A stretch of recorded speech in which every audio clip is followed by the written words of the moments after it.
o Vitor Canonja é um pesquisador e vai compartilhar conosco esse saber aurido ao longo de anos e anos de pesquisa, né, Vitor? Não tantos anos e anos e anos, mas um tempinho. Alguma coisa, né? Alguma coisinha, um tempinho. Bom, tá bom. Então, a gente agradece aí, né? O prazer é meu. Agradeço a presença aqui também de Eliana, Miguel Ricardo, Domingos, José. Agradecemos inicialmente o nosso Supremo Arquiteto do Universo e também a presença de vocês, né? Nessa noite de hoje. E vamos dar início, então. Meu irmão Vitor, estamos assim ao seu dispor, tá, meu irmão? Ok, então inicialmente vou compartilhar aqui a minha tela. Maravilha. Então, com toda a vênia, todo o respeito e agradecimento a todos os irmãos e também ao grande arquiteto do universo por esse momento e oportunidade, vamos apresentar hoje nosso tema, a influência do hermetismo na maçonaria. Eu sou mestre maçom, obreiro da augusta e respeitável loja simbólica Mestre do Delta, número 1862, Guab RJ, Oriente de Teresópolis.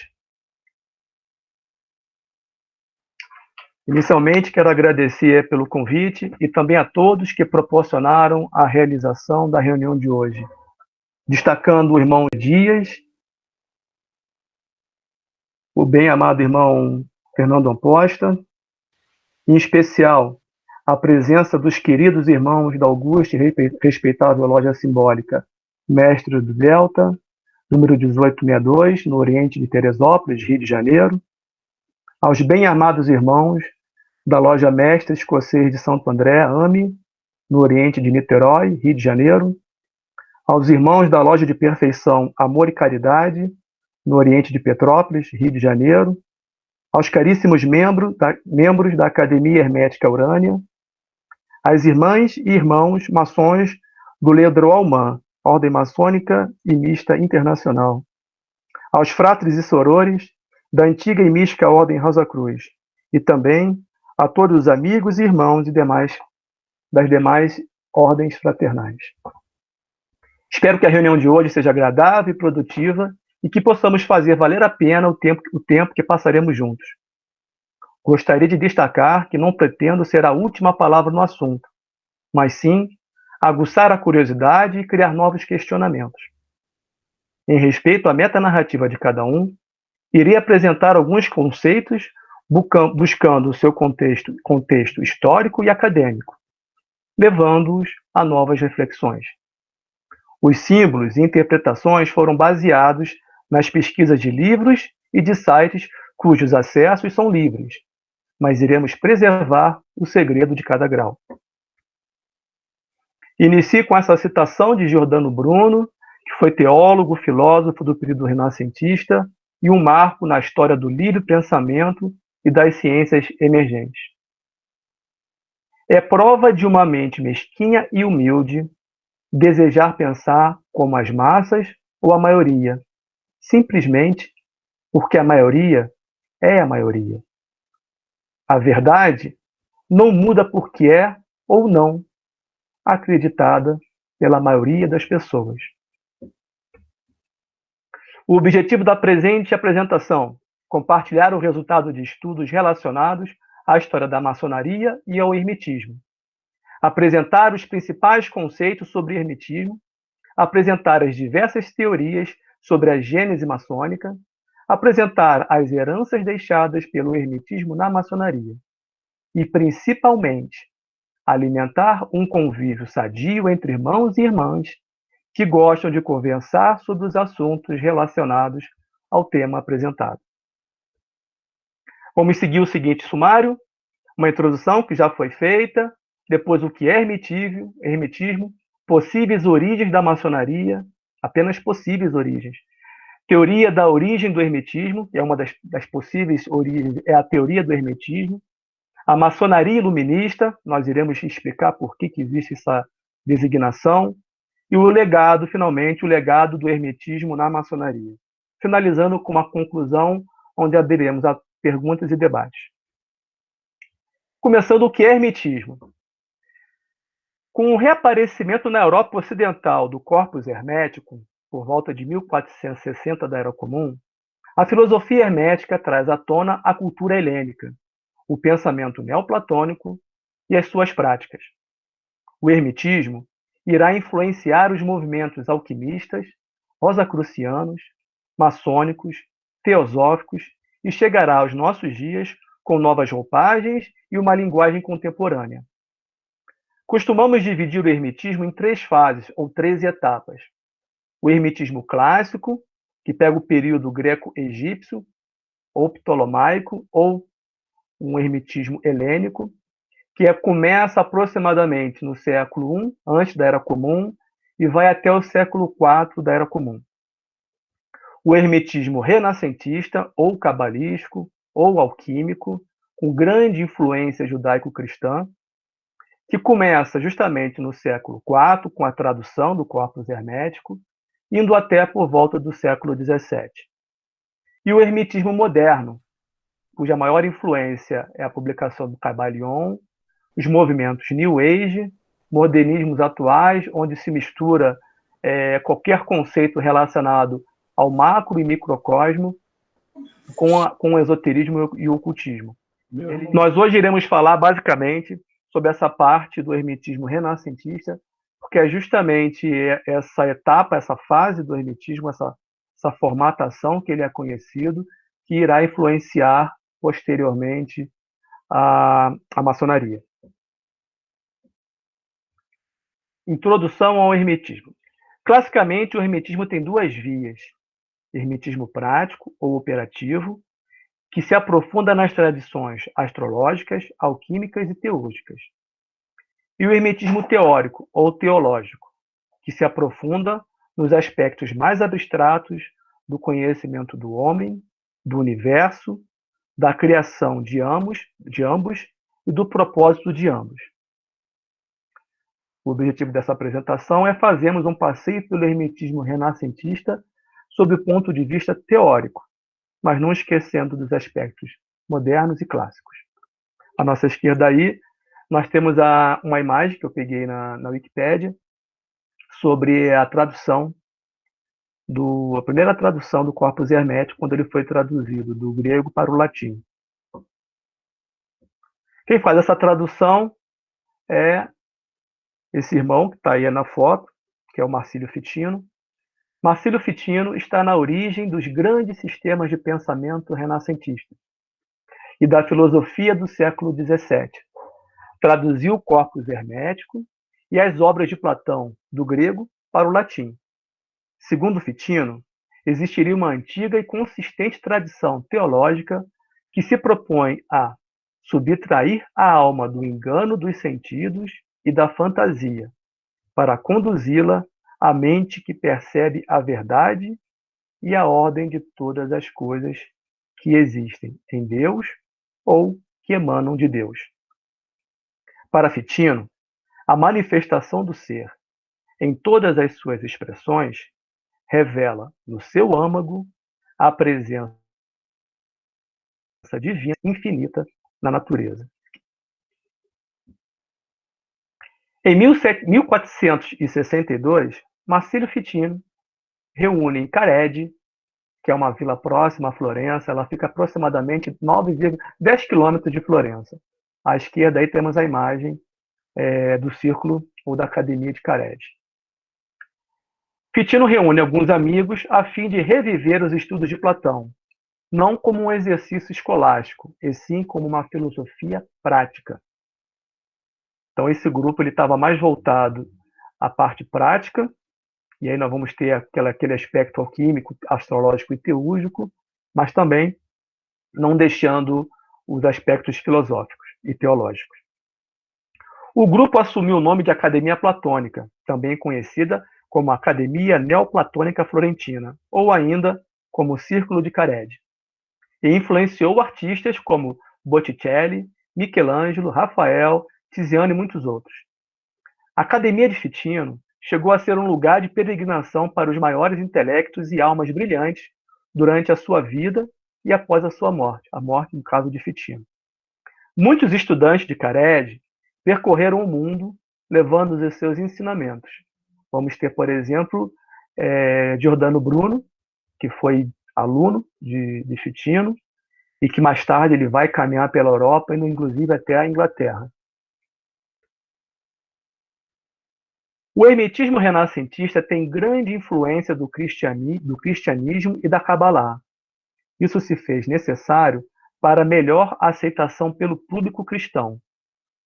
Pico della Mirandola, que era amigo de Fitino e também um dos que ajudou a fundar o Círculo de Cared, a Academia Florentina, publica as suas polêmicas 900 teses intituladas Conclusiones Philosophique, Cabalistique e Theologique, nas quais ele acreditava ter desvelado as bases de todo o conhecimento da humanidade, combinando elementos do neoplatonismo, do hermetismo e da Cabalá. Pode-se dizer que foi aí que surgiu a Cabala hermética, ou o hermetismo cabalístico. Para Mirandola, o homem pode ascender ao divino pelo exercício de suas capacidades intelectuais e pelo seu livre-arbítrio. Então, podemos observar aqui à nossa esquerda algumas esferas se intercedendo uma com as outras. Então, vamos ter a esfera do helenismo, a esfera do judaísmo, a esfera do cristianismo. Elas têm pontos em comum de estudos e práticas. O neoplatonismo também tem pontos em comum com elas, mas também tem parte do helenismo que não comunga do neoplatonismo, tem parte do judaísmo que não comunga do neoplatonismo, tem parte do cristianismo que também não comunga do cristianismo, do neoplatonismo. Ou seja, são estudos filosóficos, religiosos e práticas que têm pontos em comuns, mas também tem aspectos, dependendo do segmento, dependendo da facção, pode-se assim dizer, elementos independentes e que não compartilham dessa mesma teoria. O homem, resumindo o hermetismo renascentista, o homem, como um microcosmo, é síntese do universo. Este conceito, bem conhecido entre os neoplatônicos, teve grande valor no humanismo do Renascimento.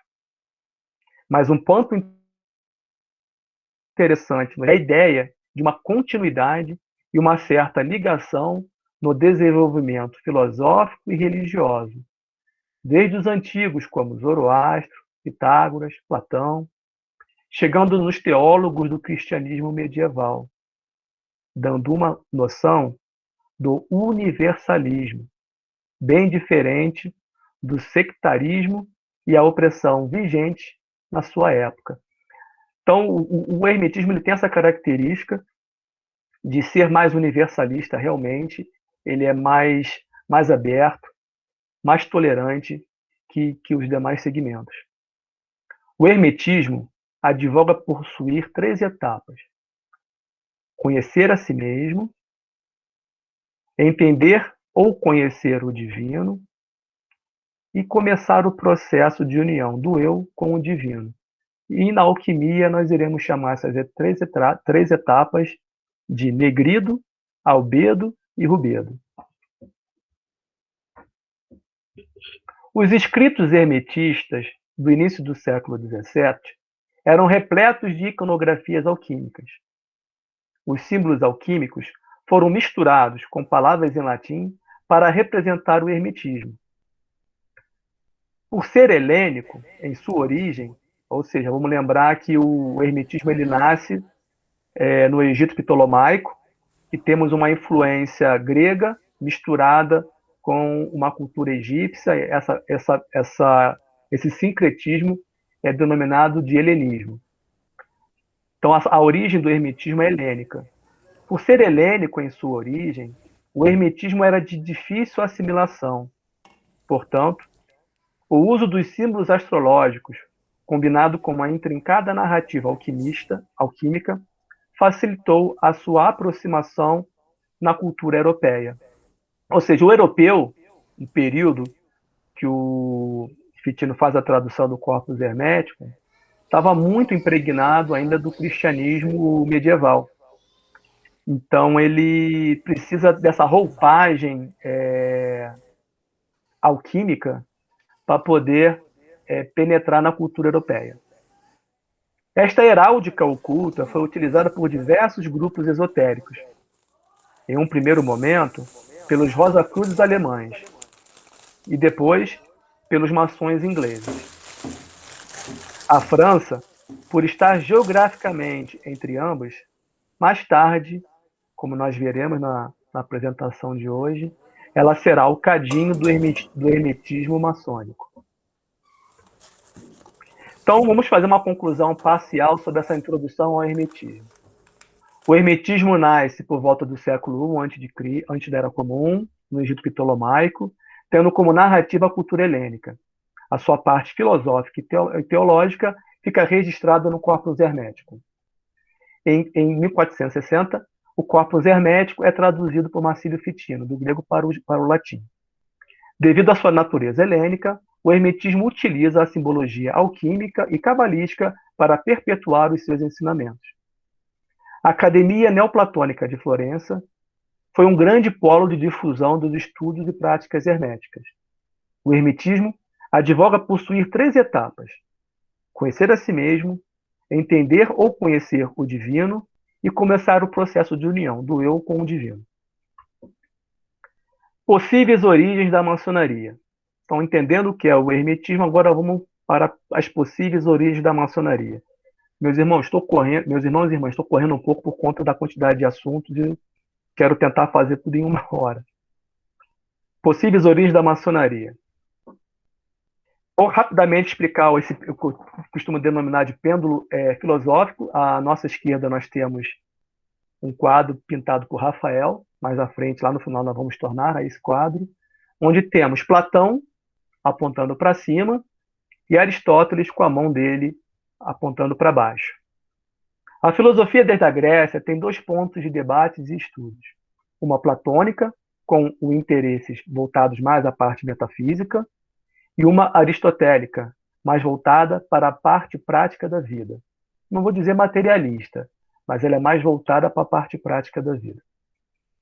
Esses 2 conceitos irão se revezar ao longo dos séculos, buscando um equilíbrio entre o fantasioso platônico e o sofista nihilista aristotélico. Então, nós vamos encontrar filósofos, pensadores, escritores. Muitos irão mergulhar no universo platônico e em alguns devaneios fantasiosos, e outros se tornarão tão práticos e materialistas que beirarão o niilismo. A maçonaria, como escola filosófica, irá no mesmo embalo. Ao longo dos anos, ela terá uma filosofia predominantemente voltada para o homem e o divino, e em outros momentos, como os dias de hoje, voltada mais para o homem e a sociedade. Esse pêndulo é normal, é cíclico e é reflexo também do momento que a sociedade, a importância que a sociedade dá a esses aspectos. Então, nós tivemos momentos da história da humanidade que nós fomos mais místicos, mais platônicos, mais fantasiosos até, e momentos que nós fomos mais materialistas, mais nihilistas. E quando a gente estuda a filosofia, a gente vê esse balanço também entre os pensadores, e nos dias de hoje a gente vê um pouco isso. A sociedade hoje em dia ela está se tornando mais descrente, mais ateia. O final do século XV é marcado por quatro itens que eu vou destacar aqui, que vão marcar esse período de virada de século, finalzinho do século XV, que foi a invenção da prensa com caracteres móveis, todo mundo sabe, por Gutenberg, em 1439, que possibilitou a rápida divulgação do conhecimento por meio dos livros. A queda de Constantinopla, em 1453, que acelerou, na verdade, a incorporação do pensamento grego nos trabalhos da Academia de Florença, porque com a invasão de Constantinopla e da Grécia pelos otomanos, houve uma grande migração de gregos para a Europa Central e a Europa Ocidental. A expulsão dos judeus sefardistas, através do Edito de Granada, pelos reis de Aragão e Castela, de Zenão de Aragão e Isabel de Castela, em 1492, fez com que os judeus fugissem da perseguição e levaram a sua filosofia cabalística principalmente para a Itália. E também a descoberta do Novo Mundo, descoberta das Américas, de 1492, que fez o homem refletir um pouco mais sobre as diversas teorias cosmológicas, teorias essas difundidas e defendidas pela Igreja de Roma. Na imagem à nossa esquerda, nós vamos ver setas em vermelho e setas em preto. Essas setas aí simbolizam a diáspora dos judeus sefardistas. A primeira, em vermelho, foi na primeira leva, que foi no século XV até o século XVII. E aí, em preto, após a Guerra dos 30 Anos, a gente vai ver um segundo movimento, que eles aí já vão mais para a parte da França, Alemanha, Itália e o Novo Mundo. Essa migração leva um pouco também do pensamento cabalístico, que se misturando com o pensamento hermético, vai dar origem, como eu já disse, à Cabala hermética. As principais linhas de pesquisa para encontrar as possíveis origens da maçonaria são as guildas e a teoria dos Collegia Fabrorum, que é a teoria que defende que a maçonaria é oriunda das corporações de ofício, dos pedreiros de Roma.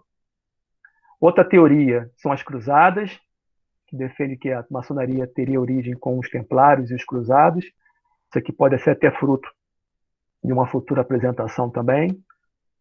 A filosofia renascentista e a teoria hermetista, que é essa que nós estamos discutindo hoje, que também é combinada com a quarta teoria, que é a teoria da revolução científica, ou a fundação da Royal Society. Uma quinta teoria, que também é muito interessante, é a teoria da proteção da sucessão ao trono britânico. Nós não iremos abordar hoje, porque seria muito longa, então vamos nos ater basicamente à terceira e à quarta, que seria a filosofia renascentista. O mais provável também é que a maçonaria tenha sido influenciada por todos esses componentes, cada um com a sua relevância conforme a época do seu desenvolvimento, o país onde foi praticado e o rito que foi adotado. A maçonaria nunca foi homogênea, pois varia de rito para rito, de país para país, e se adapta de acordo com o tempo. Então vamos abordar essa parte aqui que está em vermelho, que é a teoria do hermetismo. Conclusão parcial até aqui, possíveis origens da maçonaria. A maçonaria, ao longo dos anos, terá ora uma filosofia predominantemente voltada para o homem e o divino, e ora voltada para o homem e a sociedade. O final do século XV marca mudanças radicais na forma de pensar e ver o mundo. Essas mudanças irão preparar o terreno para as manifestações político-religiosas e uma nova forma de ver a ciência. A maçonaria nunca foi homogênea, pois varia de rito para rito, de país para país, e se adapta de acordo com o tempo. Então, teoria da origem no hermetismo. A Renascença, já falamos sobre ela, marca um período de grandes transformações, principalmente no poder ideológico, como já apresentamos anteriormente. A Europa Ocidental revê todos os conceitos filosóficos e o conhecimento entra em uma outra fase. Com esta ruptura, a influência do pensamento cristão e a força da Santa Sé cedem lugar a outras formas de interpretar as relações homem, Deus e a criação. Então nós vamos ter o surgimento do luteranismo, o anglicanismo e o calvinismo.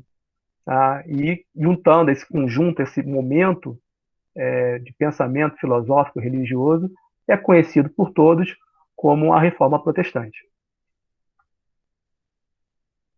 Por volta de 1614, circulam na Alemanha manuscritos cuja autoria ainda causa algumas divergências, mas as ideias por trás dos documentos é de um grupo de sábios que, trabalhando de maneira isolada e com pouca visibilidade social, conseguiriam diminuir as influências do papado e das crenças católicas, expandindo um tipo de iluminismo hermético que traria o saber científico e espiritual, redescobrindo a antiguidade clássica e unindo-a a um cristianismo reformado, sofisticado, pretensamente puro, altamente subjetivo, purificado de toda superstição e obscurantismo. A imagem que está à nossa esquerda aí, ela é conhecida, tem várias denominações, né? E onde aponta a setinha azul, uma portinha, está escrito Venite Digni, ou seja, vem aqui digno. A imagem, não sei se alguns podem ver, nós temos na porta, à esquerda, na entrada de quem entra à esquerda, temos uma rosa e à direita nós temos uma cruz. Então, muitos estudiosos dão como origem já alguns panfletos rosacrucianos. Diversos pensadores teriam se grupado em corporações de ofícios ou círculos de estudos, e, aproveitando-se do sigilo tradicional existente nas corporações, conseguiriam atuar sem chamar a atenção.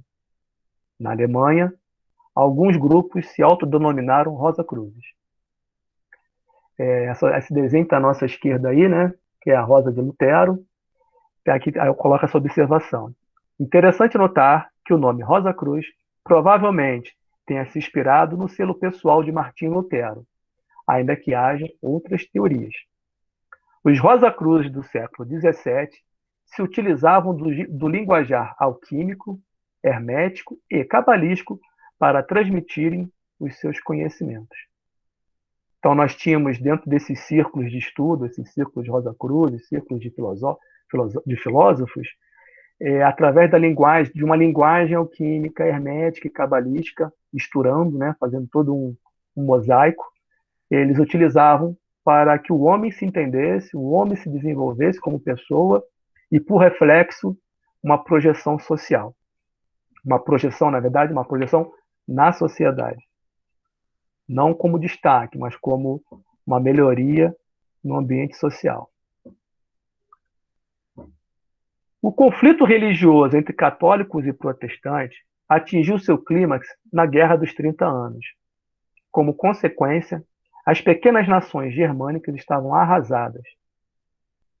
Vamos lembrar que foi lá, né, nos estados alemães, e começaram a ser entregues, começou a circular os manifestos Rosacruzes, que eu já falei anteriormente. A guerra foi cruel. A civilização europeia havia chegado a um dos seus níveis mais baixos nas questões cívica e humana. Todos questionavam a validade da religião. A Europa ficou realmente arrasada com a Guerra dos 30 Anos. Foi uma batalha dura, claro que para defender poderes políticos e da religião e do Estado, entre católicos e protestantes, todos sob a bandeira do cristianismo, mas se matando. A Europa inicia, diferente, né, do que foi a Cruzada, que pelo menos havia uma luta contra uma outra visão, uma outra religião, basicamente, né? Mas nessa Guerra dos 30 Anos foi cristão contra cristão.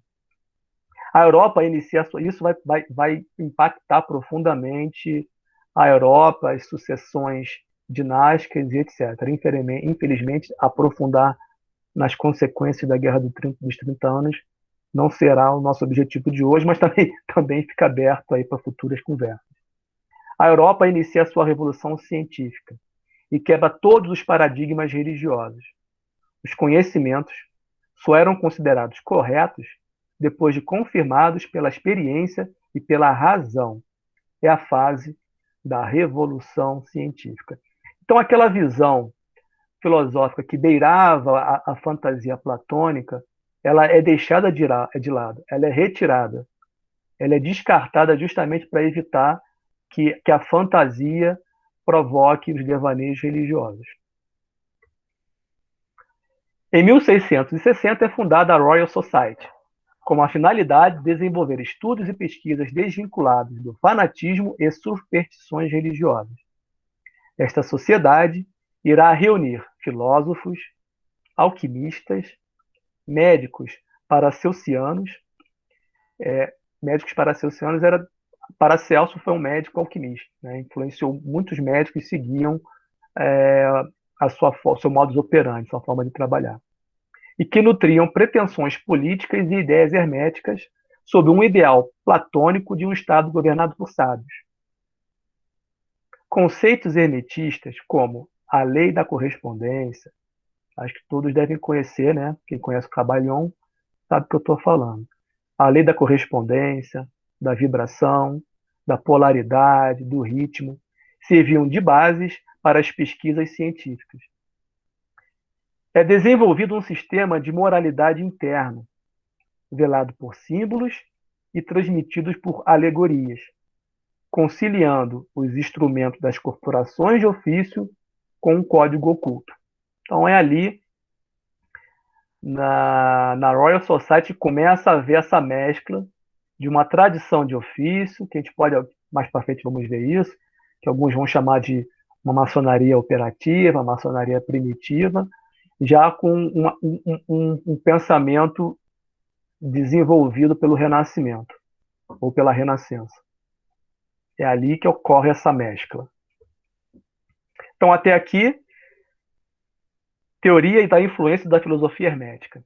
A Renascença marca um período de grandes transformações. Ocorre uma ruptura da influência do pensamento cristão e a força da Igreja de Roma. Surge a busca por um iluminismo hermético, que traria o saber científico e espiritual, redescobrindo a antiguidade clássica, altamente subjetivo e purificado de toda a superstição e obscurantismo. Os conflitos religiosos provocam descréditos na religião.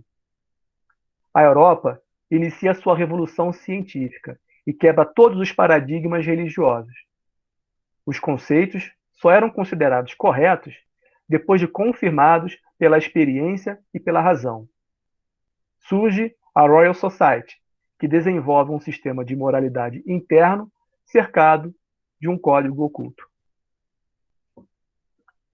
A maçonaria iluminista, de 1717 a 1813. Como já abordado, a maçonaria nunca foi homogênea, pois varia de rito para rito, de país para país e se adapta de acordo com o tempo. Como estudo, iremos dividir a maçonaria em períodos. Então, quem costuma fazer estudo de maçonologia, né, que é o estudo da maçonaria, ela é dividida, dependendo de autor para autor, em períodos, em etapas, né?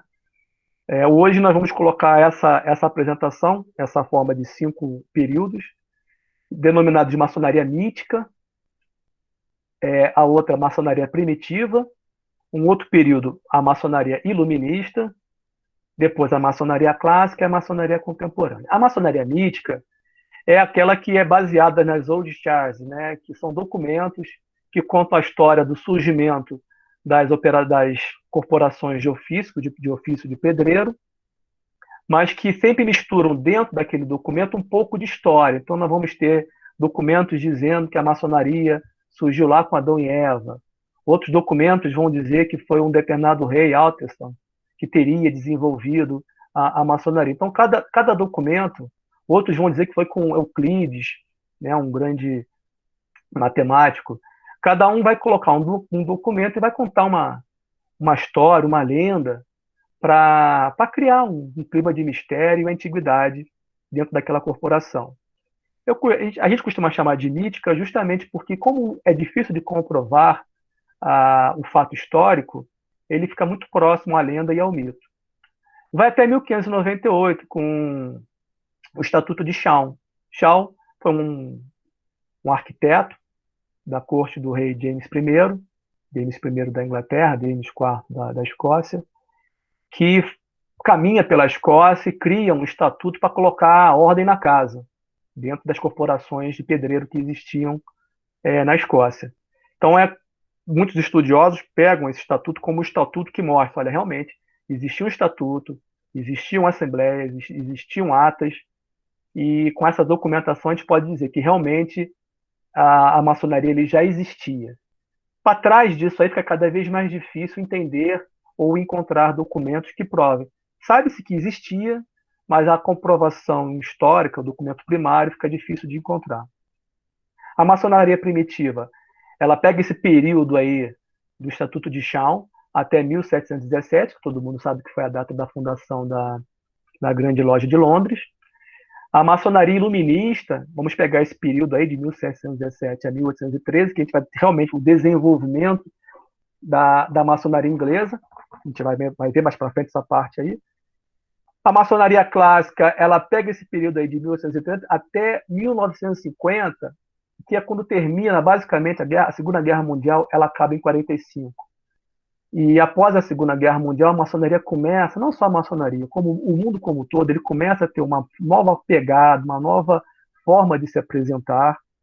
Então, a maçonaria ela entra numa outra fase que a gente pode chamar de maçonaria contemporânea.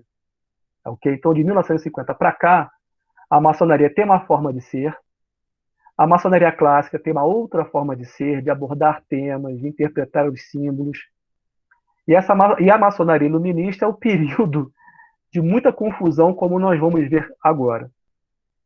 As três primeiras fases, ali em vermelho, com aquele OP, é denominado de maçonaria operativa, ou seja, os maçons eles eram pedreiros, trabalhavam realmente diretamente, e a outra é chamada de especulativa. Então, a maçonaria iluminista, ela vai ter um pouco de operativos e um pouco de irmãos de maçonaria especulativa.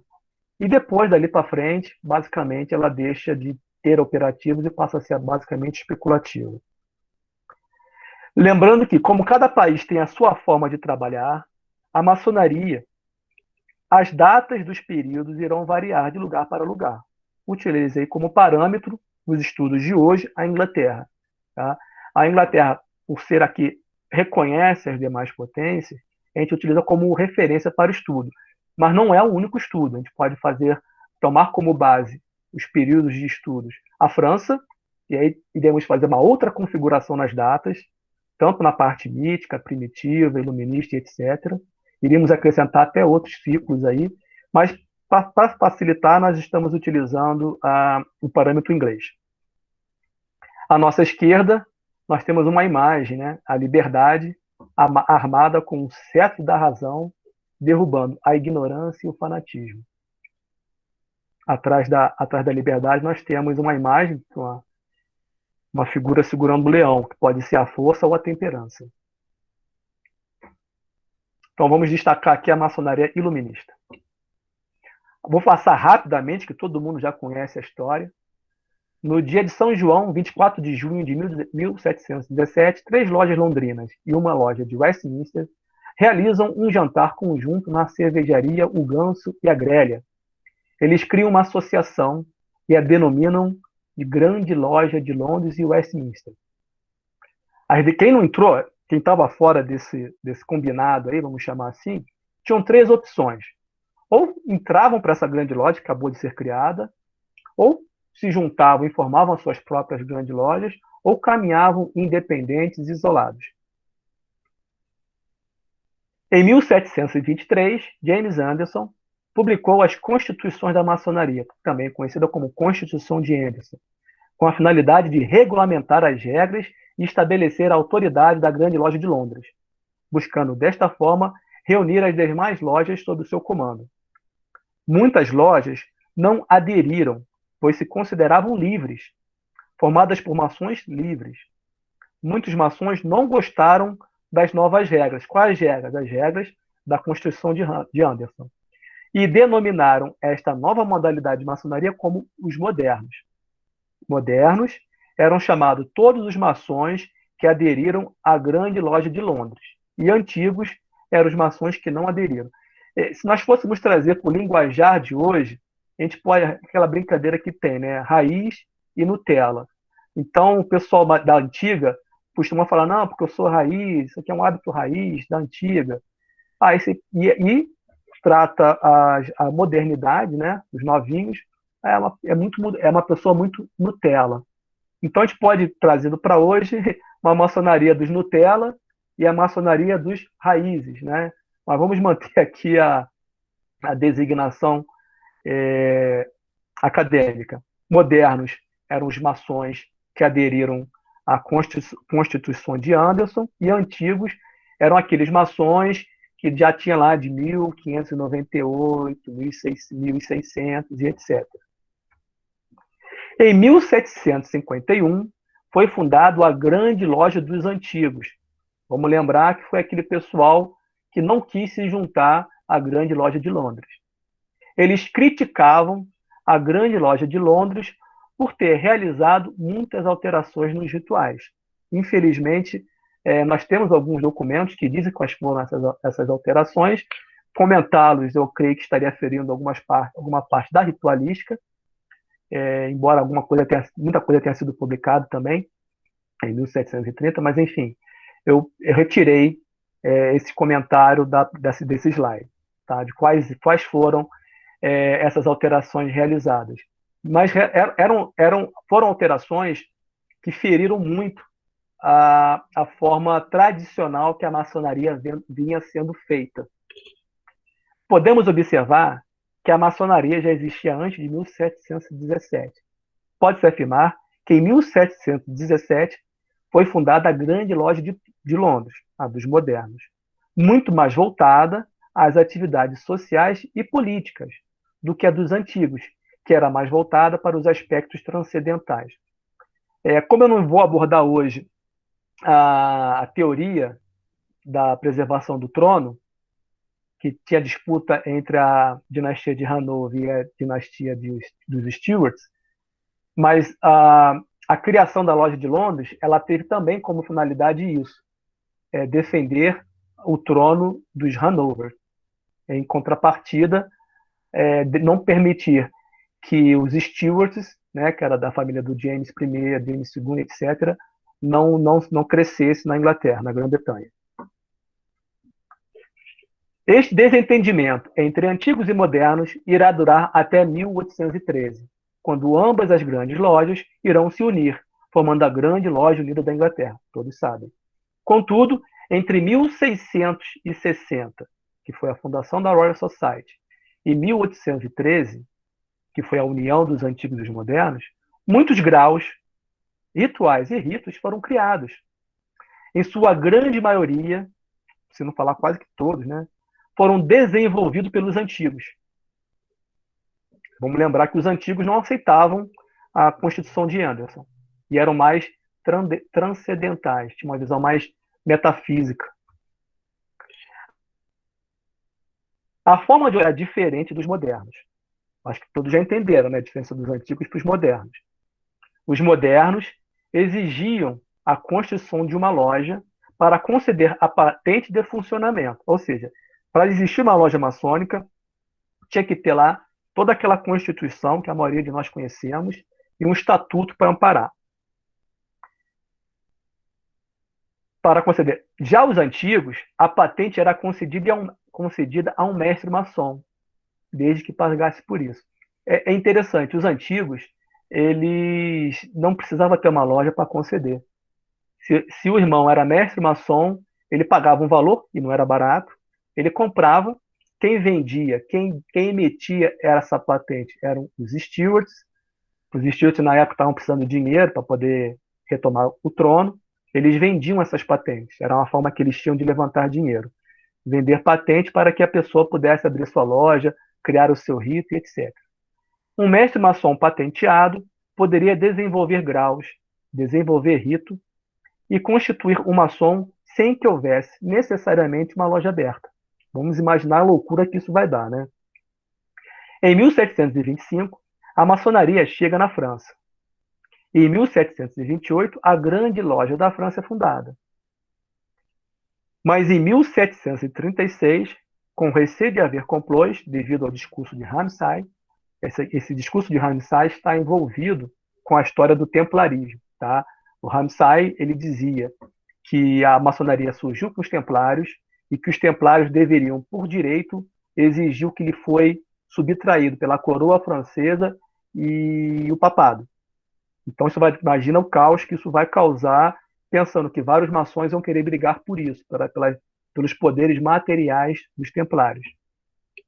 O governo francês proíbe a reunião de lojas. Se ele vai ver que o poder dele como coroa, porque quando houve a queda dos templários, a coroa francesa tomou posse dos bens, dos castelos, das terras dos templários. Então, o Ramsay, como fazia essa reivindicação, a maçonaria em 1736 fica proibida. Na França. No resto do mundo, não. Mas na França. A maçonaria explode na França porque ela é frequentada e patrocinada pela nobreza. Não havia, nessa época, na França, não havia distinção de sexo. Ou seja, existia homem e mulher maçom. Não havia distinção de sexo nessa época e as ideias iluministas fervilhavam. Com o decreto de 1736, que eu já comentei, as reuniões ocorrem nas mansões dos aristocratas. Para ser maçom na França, durante o século XVIII, era preciso ter muito dinheiro. Quem tinha pouco dinheiro, quem tinha pouco recurso, se filiava nas lojas regimentais. Os quartéis, os regimentos, tinham lojas funcionando. Eram lojas que funcionavam nos regimentos de infantaria, né, e nas embarcações militares, na parte da marinha. Essa modalidade ajudou a espalhar a maçonaria pelo mundo, e a carreira militar foi a forma mais popular de se tornar maçom. Por isso, alguns ritos ainda carregam uma certa marcialidade. A França, nesse meio, nessa encruzilhada, ela vai receber influência dos estados germânicos, da Alemanha, por estar próxima ali na fronteira, e também da Grã-Bretanha. Então, ambas irão influenciar profundamente a forma da França trabalhar a maçonaria. Ela será muito heterogênea, independente da Inglaterra, que consegue manter uma certa homogeneidade, ainda que tenha os antigos e os modernos, mas a França vai ser uma loucura. Todas as correntes de pensamento, isso na França, tá, que eu vou falar, todas as correntes de pensamento fluíam para os salões secretos. Eram secretos porque a maçonaria estava proibida, né, então só na casa dos aristocratas podia-se fazer um ritual maçônico. Nesses rituais secretos, ou nesses salões secretos, neles tudo era discutido, da liberdade da alma à liberdade econômica, da escolha de um novo governante ao fim do papado, da supremacia racial ao fim da escravidão, das leis herméticas aos processos alquímicos. Enfim, discutia-se sobre tudo. Para cada assunto debatido, surgia um novo grau, um novo ritual ou um novo rito. Havia rito que era praticado apenas em uma única loja, uma loja que a gente costuma chamar de loja selvagem ou loja independente. Era uma loja que não era subordinada nem à grande loja da França, nem à grande loja inglesa. Resultado, por volta de 1738, já existiam mais de 250 ritos maçônicos diferentes, sem contar as variações de rituais que operavam nas ilhas britânicas, na França e Alemanha. Neste tempo, tudo era considerado maçonaria. Ou seja, qualquer ordem que se juntava num templo, num salão, e utilizava dos artifícios de uma abertura de ritual, era dito como maçonaria. Tá? Então, maçonaria do rito tal, ordem maçônica tal, e por aí vai.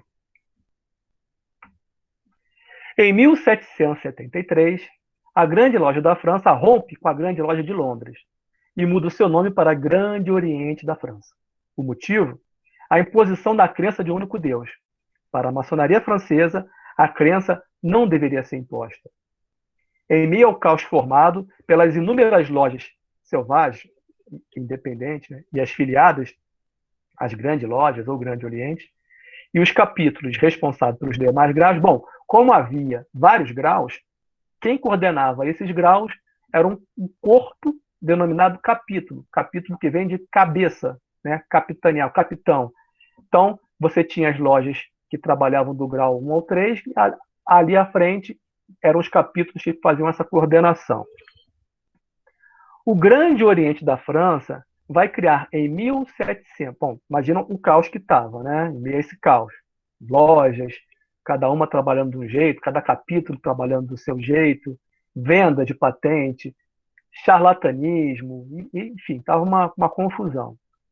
O Grande Oriente da França vai criar, em 1782, uma Câmara de altos graus para arrumar a bagunça e reduzir o descontrole causado. Também, em 1782, em Wittenberg, na Alemanha, o destino da maçonaria foi definido. O hermetismo deixa o seu legado em diversos ritos, em alguns mais, em outros menos.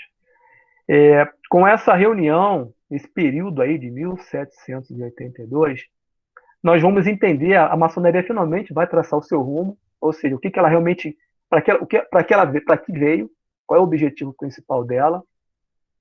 Algumas ordens irão acatar, algumas lojas, melhor dizendo, algumas lojas irão acatar as decisões da década de 80, do século XVIII. Não foi só uma reunião, foram várias reuniões para poder definir o que é o que. E alguns ritos vão entrar em dormência por estarem em desacordo ao que foi conversado nesse período. Outras lojas vão tomar caminho separado, vão se desvincular da maçonaria, não vão mais querer carregar o moto ou a designação de maçonaria, vão passar a se denominar ordens, ou sociedades, ou círculos, e irão continuar o seu trabalho voltado mais para práticas talvez metafísicas, e por aí vai. Conclusão parcial sobre a maçonaria iluminista. Didaticamente, o estudo sobre a maçonaria é dividido em períodos. O foco da presente palestra é abordar o período iluminista, da fundação da Grande Loja de Londres até 1813, que é a união das duas lojas, dos antigos e dos modernos, criando a Grande Loja Unida da Inglaterra. Esse período foi o período no qual a maçonaria mais recebeu influência dos símbolos herméticos, alquímicos e cabalísticos. Lembrando que era aquele descontrole ritualístico, e essa influência foi muito forte na França, né? Os modernos, que irão dar origem aos ritos ingleses, são menos carregados dessa simbologia metafísica. Já os antigos, que irão dar origem aos ritos escoceses, possuem uma narrativa mais transcendental. Ambos buscam o aperfeiçoamento do homem. O que quero dizer com isso? Não existe um rito melhor do que o outro, porque ambos buscam o homem conhecer a si próprio e trabalhar, desenvolver as suas virtudes e trabalhar os seus vícios.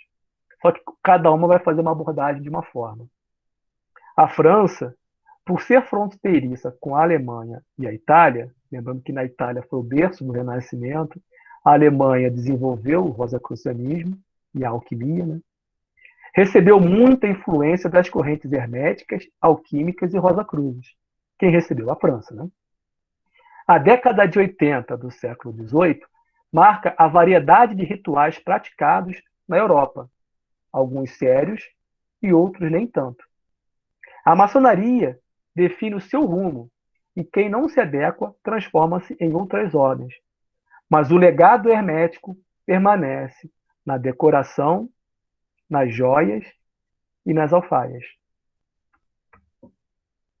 Agora, rapidamente, vamos ao legado do hermetismo. Legado do hermetismo na maçonaria. Irei muito rápido por conta do nosso tempo, mas eu acho que a parte mais interessante para a gente perceber é a influência que ficou.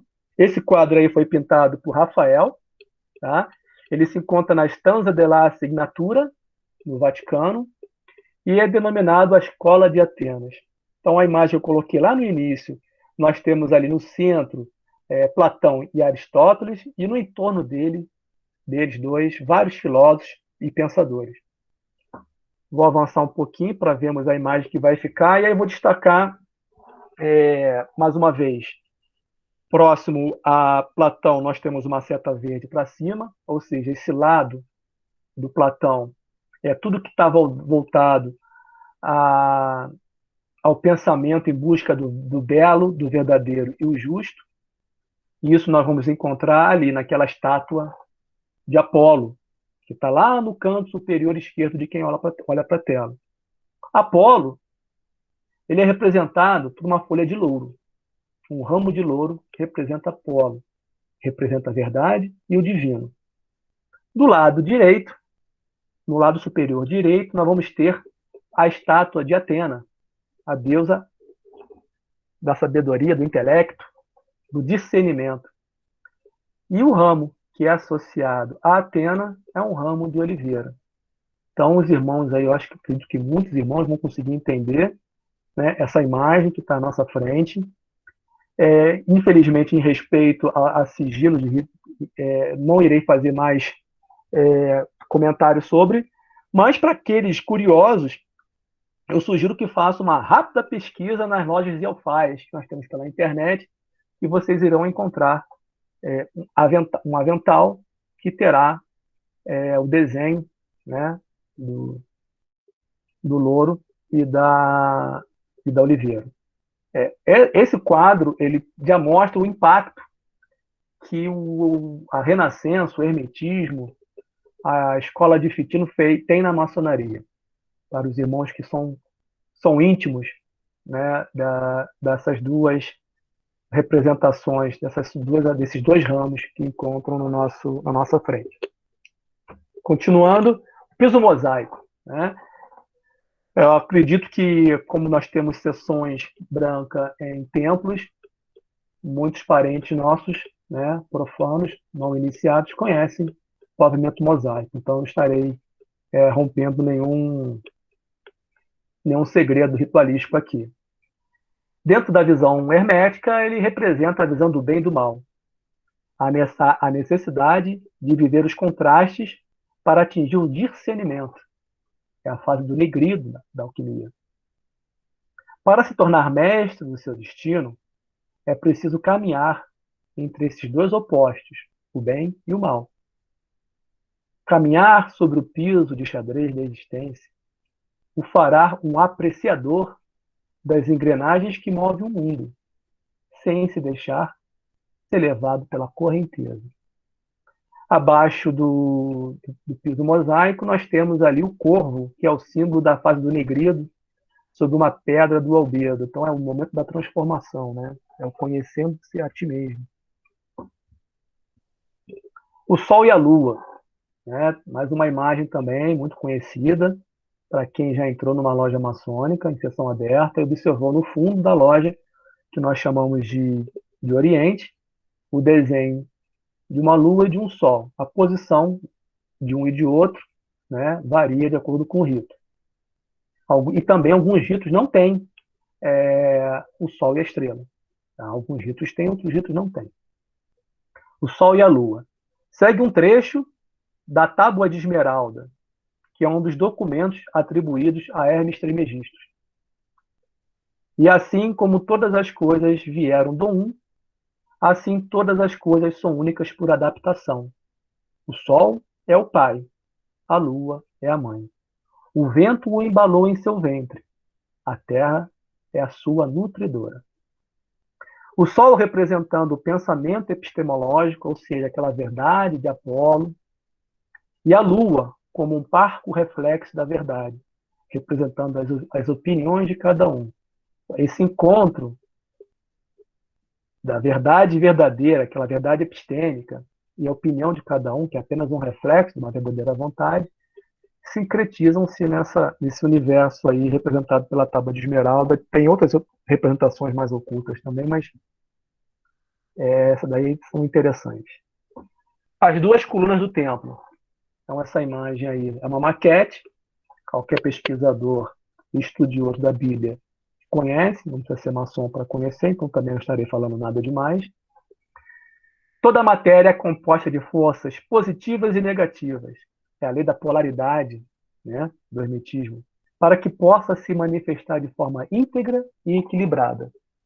No hermetismo, Tudo foi criado pelo fogo, que é o elemento espiritual, e pela água, que é o elemento material. Vou pegar um trecho de Coríntios.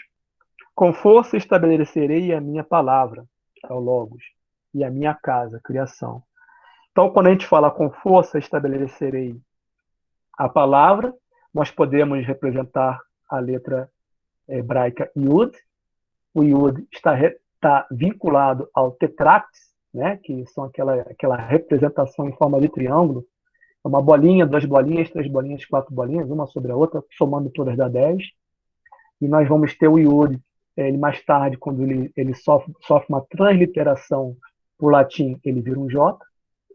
E a criação, a letra Beit, né, que é o Bereshit, é a criação. Então nós temos aí um momento da criação, do fogo, quando mergulha na água, né, da água do abismo, né, do profundo, e surge a criação. Então nós temos aí uma gênese hermética de criação, ao estudar e observar essas duas colunas aí.